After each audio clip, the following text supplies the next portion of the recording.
સમગ્ર દેશમાંથી ટીબીને નાબૂદ કરીને ભારતને ટીબી મુક્ત બનાવવા કટિબદ્ધ છે ભારત સરકારનું આરોગ્ય અને પરિવાર કલ્યાણ મંત્રાલય.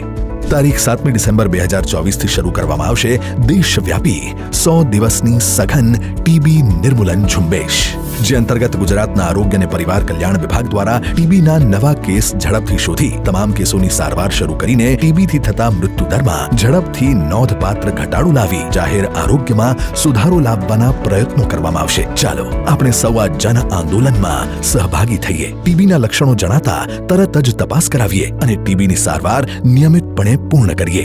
ટીબીના દર્દીઓ સાથે આત્મીયતા કેળવીએ. ટીબી હારશે, ગુજરાત જીતશે. जन जन का रखे ध्यान, टीबी मुक्त भारत अभियान. जन जन का रखे ध्यान, टीबी मुक्त भारत अभियान. क्या आपको भी टीबी का खतरा है? तो परामर्श के लिए आयुष्मान आरोग्य मंदिर में जाएं.